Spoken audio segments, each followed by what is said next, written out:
నిజంగా gas pass చేయడం అన్నది అది సర్వసాధారణం అనుకోవాలా, అబ్నార్మల్ కొంచెం గాడి తప్పింది గట్ అనుకోవాలా? అదే దాంట్లో పార్ట్గానే ఈ డిస్బయాసిస్ అని చెప్పాను. డిస్బయాసిస్ అంటే ఏంటి? ఈ బ్యాలెన్స్ తప్పితే. ఎక్కడో చదివాను, గ్యాస్ పాస్ చేయడం అంటే నీ గట్ బ్యాక్టీరియా యాక్టివ్గా ఉన్నాయని నువ్వు సంతోషపడాలని ఎవరో అన్నగా విన్నాను. నిజంగా గ్యాస్ పాస్ చేయడం అన్నది అది సర్వసాధారణం అనుకోవాలా, అబ్నార్మల్ కొంచెం గాడి తప్పింది గట్ అనుకోవాలా? అదే దాంట్లో పార్ట్గానే ఈ డిస్బయాసిస్ అని చెప్పాను. డిస్బయాసిస్ అంటే ఏంటి? Balance of good bacteria and bad bacteria బ్యాలెన్స్లో ఉంచగలిగినప్పుడు హెల్దీగా ఉంటుంది గట్. ఈ బ్యాలెన్స్ తప్పితే, మీరు అడిగినట్టు గాడి తప్పితే డిస్బయాసిస్ అవుతుంది. అప్పుడు గ్యాస్ వస్తుందా? ఫ్లాటస్ లీకీ గట్ అవుతుంది. కాబట్టి బ్యాడ్ బ్యాక్టీరియా రక్త ప్రవాహంలోకి ఎంటర్ అయితే మళ్ళీ అప్పుడు ఇమ్యూనిటీ వచ్చి అదేదో ఫారిన్ బాడీ వచ్చిందన్నట్టుగా దాని మీద అటాక్ చేయటం, ఈ ప్రాసెస్లోనే మన గ్యాస్ ఫార్మేషన్ అలా జరుగుతుందా సార్ గ్యాస్ ఫార్మేషన్?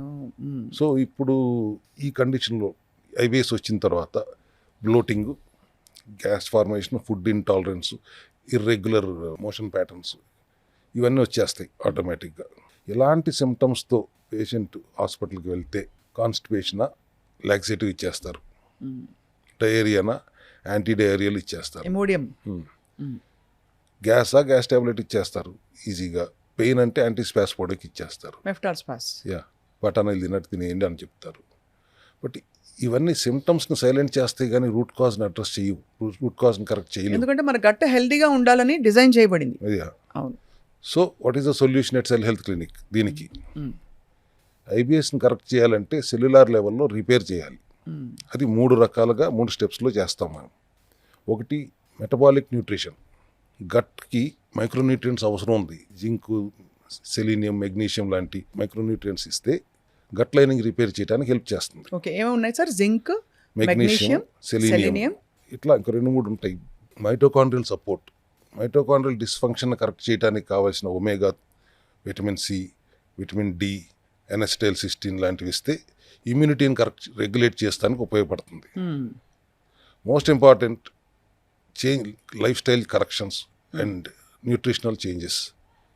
ఇక్కడ లైఫ్ స్టైల్ కరెక్షన్ అంటే క్వాలిటీ స్లీప్, స్ట్రెస్ కంట్రోలే కాకుండా మోస్ట్ ఇంపార్టెంట్ ఈజ్ హైడ్రేషన్.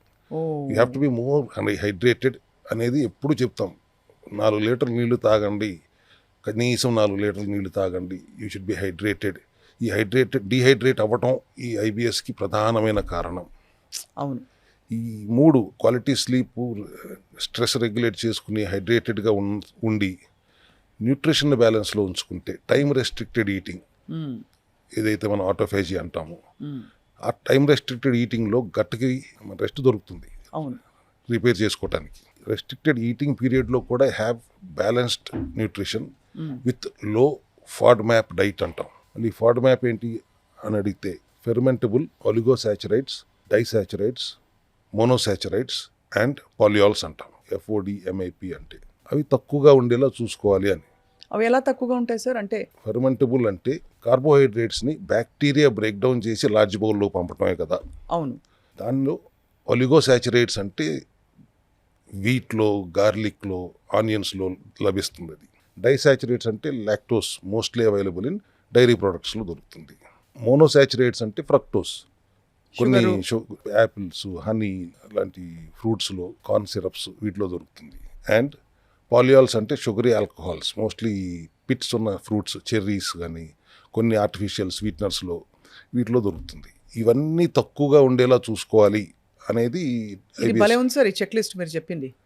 అంటే ఇవన్నీ చెక్ లిస్ట్ తక్కువ మోతాదులో ఉంచడం వల్ల గట్ హెల్దీగా ఉంటుంది కాబట్టి వీటిని బాగా తగ్గించమని చెప్తున్నారు మీరు. దాన్ని నేను డిజైన్ ఇట్ యాస్ లో ఫాడ్-మ్యాప్ డైట్ అన్నాం. లో ఫాడ్-మ్యాప్ డైట్. ఫాడ్-మ్యాప్.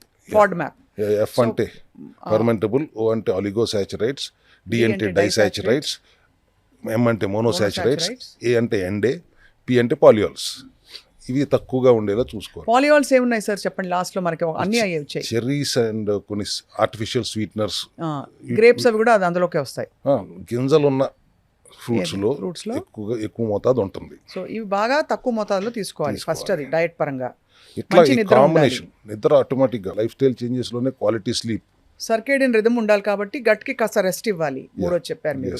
అండ్ ఎసెన్షియల్ వైటమిన్స్ అవి అవసరం, సప్లిమెంట్స్, జింక్, మెగ్నీషియం ఇవన్నీ కూడా vitamin C, zinc, magnesium and also omega డెఫినెట్గా అవసరం. One by one I will tell. But IBS complete అయిపోయింది when you go through all these corrections of life style changes and balanced nutrition in time restricted eating with low FODMAP ఫుడ్స్తో ఉంటే definitely ఈ కాంబినేషన్లో IBS reverse అవుతుంది. That's what we do at cell health clinics. కాకపోతే మీరు ఐబిఎస్ని సీరియస్గా consider చేయకుండా వదిలేస్తే ఏమవుతున్నది? లాంగ్ రన్లో గ్రాడ్యువల్గా గట్ అండ్ ఇంటెస్టైనల్ ఇన్ఫ్లమేషన్ పెరిగి గట్ లైనింగ్ వీక్ అయ్యి మెటబాలిజం ఇంబ్యాలెన్స్లోకి వెళ్తే కంటిన్యూస్ ఇన్ఫ్లమేషన్ వలన క్రాన్స్ అండ్ అల్సరేటివ్ కొలైటిస్ లాంటి ఆటోఇమ్యూన్ రిలేటెడ్ ఇన్ఫ్లమేటరీ డిసీజెస్ వచ్చే అవకాశాలు చాలా ఎక్కువ ఉంటాయి. అక్కడికి వెళ్ళిందంటే అప్పుడు ఏమవుతుందండి, ఆటోఇమ్యూన్ డిసీజ్ అంటే మళ్ళీ మన ఇమ్యూనిటీయే మన హెల్దీ సెల్స్ మీద దాడి చేయటం వల్ల వచ్చే వ్యాధి. అక్కడ దాకా ఐబిఎస్ని మనం నెగ్లెక్ట్ చేస్తే వెళ్తుంది. అప్పుడు మళ్ళీ మామూలే కదా, we have to go through the whole process of reversing autoimmune conditions. మనం ఇప్పుడు చెప్పుకున్నట్టే గట్ హెల్త్ని ఇంప్రూవ్ చేయడానికి అవసరమైతే కొలోన్ క్లీన్జింగ్ చేసుకుంటూ ensuring gut becomes again healthy అయ్యేదాకా ఇమ్యూనిటీని బ్యాలెన్స్లో ఉంచుకోవడానికి కావాల్సిన సప్లిమెంటరీ సపోర్టు, డైటరీ చేంజెస్ చేసుకుంటూ గట్ బ్యాలెన్స్లోకి వచ్చిన తర్వాత అప్పుడు మళ్ళీ గట్టే ఇమ్యూనిటీని బ్యాలెన్స్లోకి తీసుకొచ్చుకుని ఇదంతా it's a process again of 100 to 120 days or even 20 days more.